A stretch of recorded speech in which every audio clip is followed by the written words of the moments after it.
In this session, we are going to look at the assembly environment in Solidworks. This is really handy when you have a few parts that you already designed are sitting on your machine and you want to bring them all together to be able to simulate this space, simulate the kinematics and the relationship between different parts together. Before I jump into assembly, I would like to model something very basic, just a box with a lid on it, and then we'll try and see this entire process, how we create parts and how we then throw them into assembly environment. Here I would like to start with a simple box.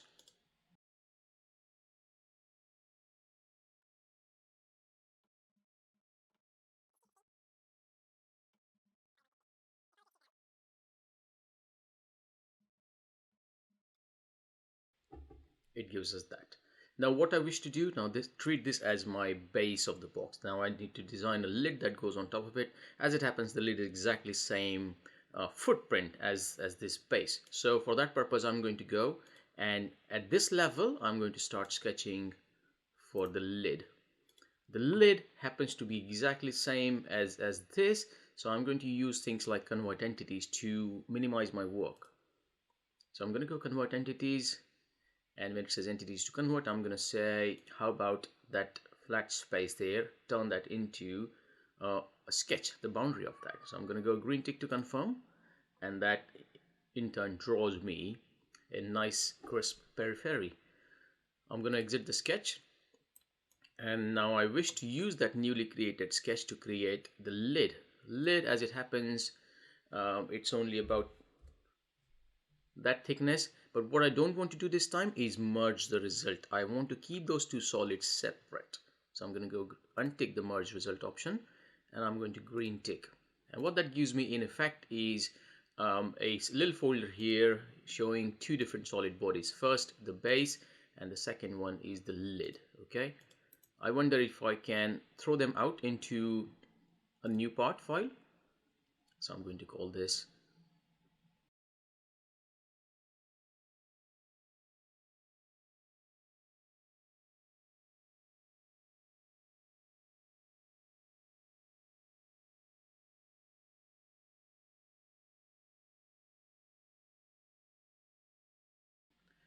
Now I must reiterate the fact that we have created a master file here. Any changes we make to the master file will be propagated to the other resultant files we created just now. So for instance, if I were to change my mind about the original sizing of this,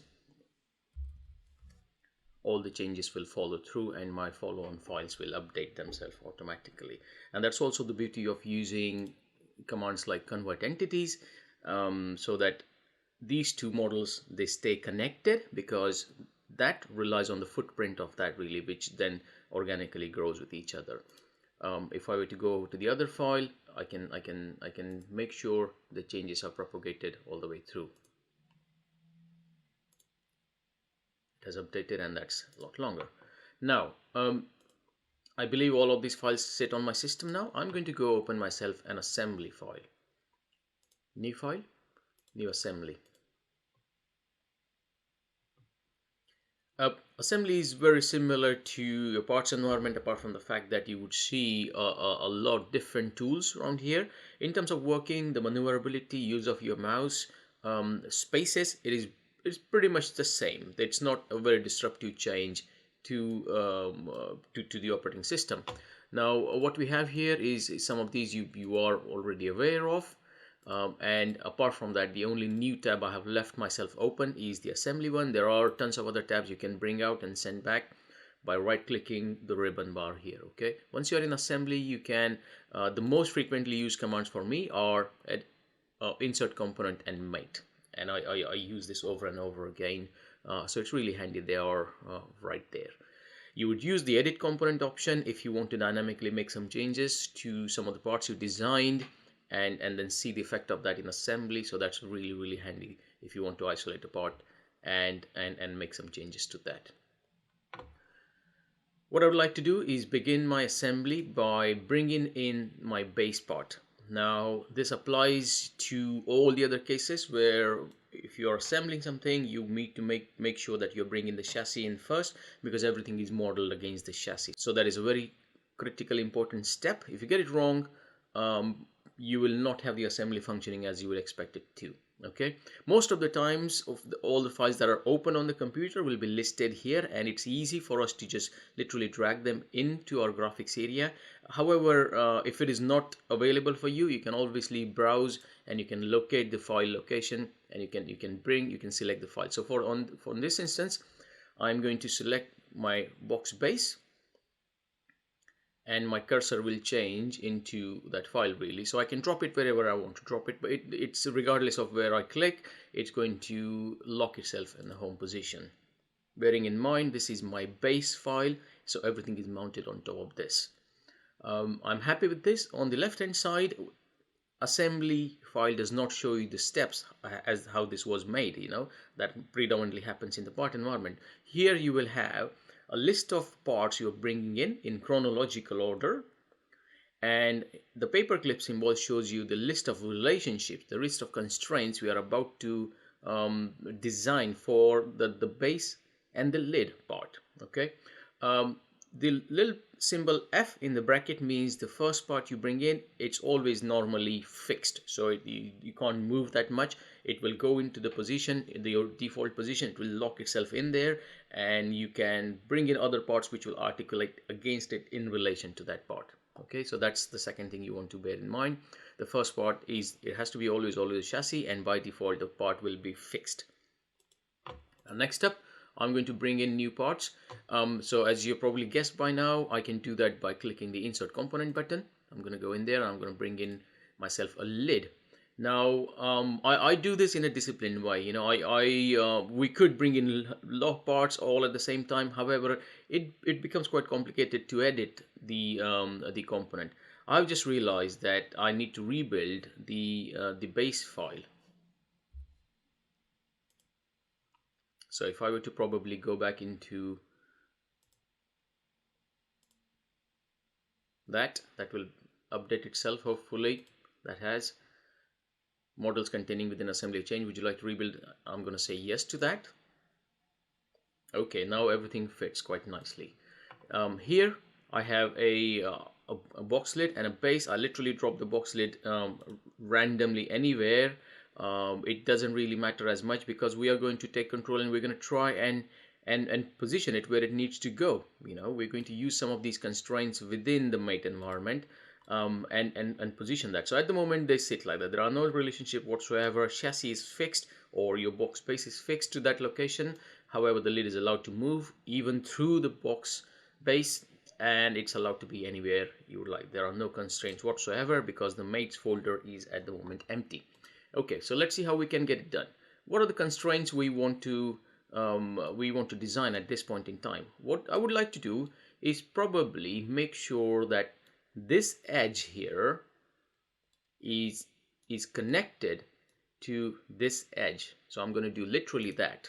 I'm going to go into the mate environment, and once you're in mate, you have a fair few options, but Solidworks being such an easy software to understand, and it's very intuitive, not always you need to go through all of these options. So most of the times what I do is I select the mate command, and then I choose the entities I would like to connect. So I would like to connect this edge here. I'm going to go select that line, and I'm going to select that line there, not holding down control or anything like that, just sequentially selecting those two little features to say I would like them to be connected. Okay, and by default we are in smart mates really, so this will bring something out from the box and say, is this what you wanted?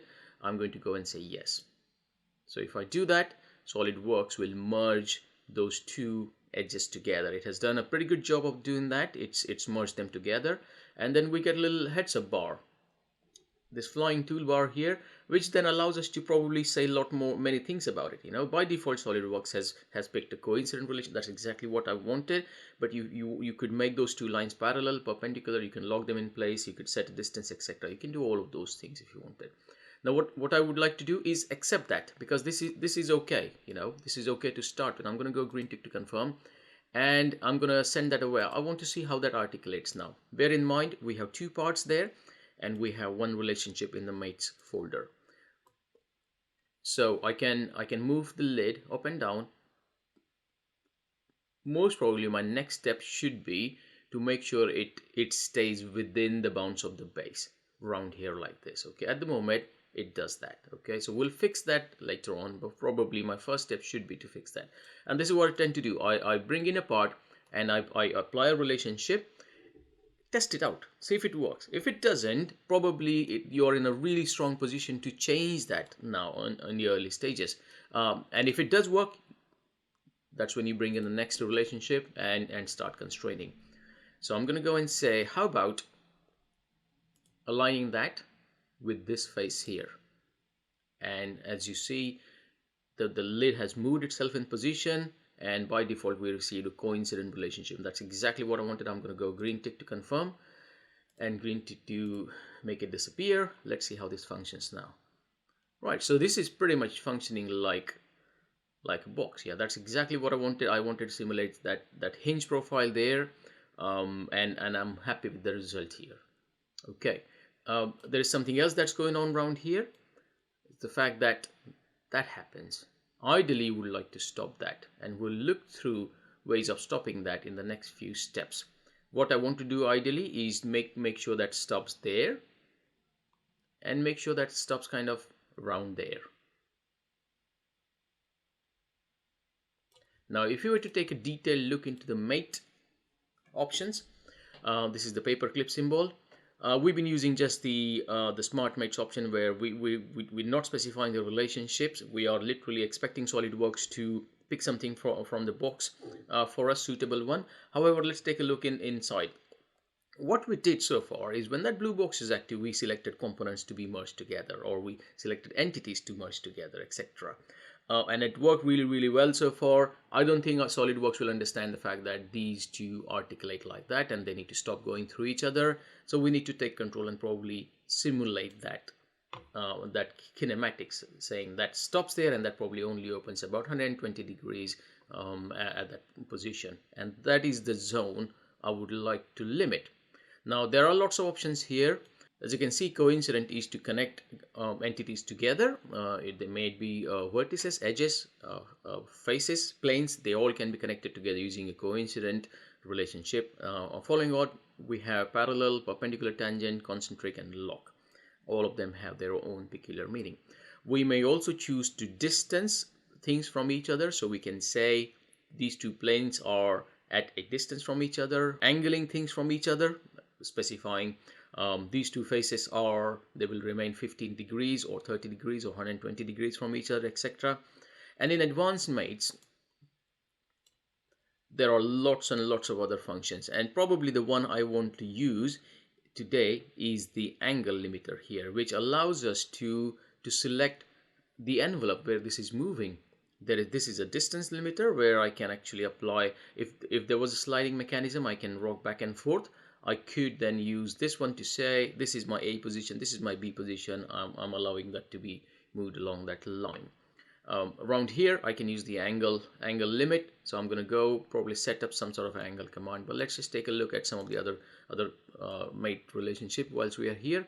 We have cam relation, slot, hinge, gears, really frequently used. I like that command. And rack and pinion is also my favorite, screw and universal joint one. So there are tons and tons of, so everything you can imagine, it's catered for. It's either a relationship or it's either a combination of these relationships. So these are very handy spaces. Okay, for this demonstration I would like to incorporate some sort of a motion here, but I would like it to stop. At the moment it's doing that, which doesn't feel right. Okay, so as you probably guessed, now I'm going to go into advanced mates and I'm going to go into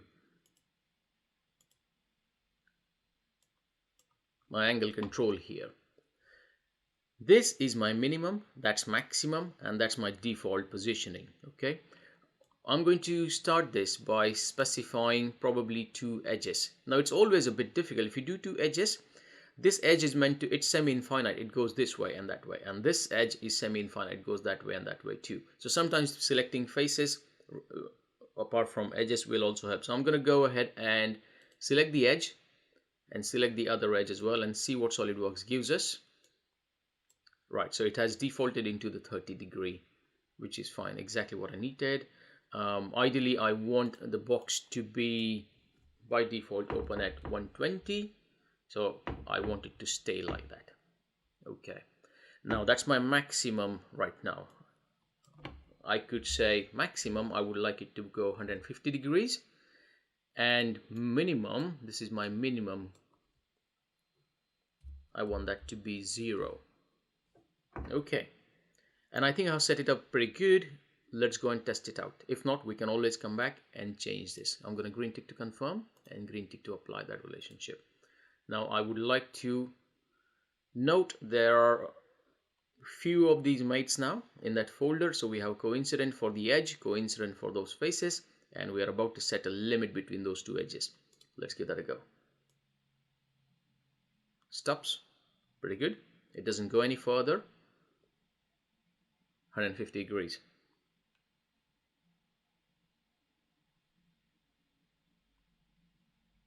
I'm happy with that. If I wanted to edit any of these entities, so for example, I could edit this component from assembly environment. I don't need to worry about going out to the part environment. I could do that from here.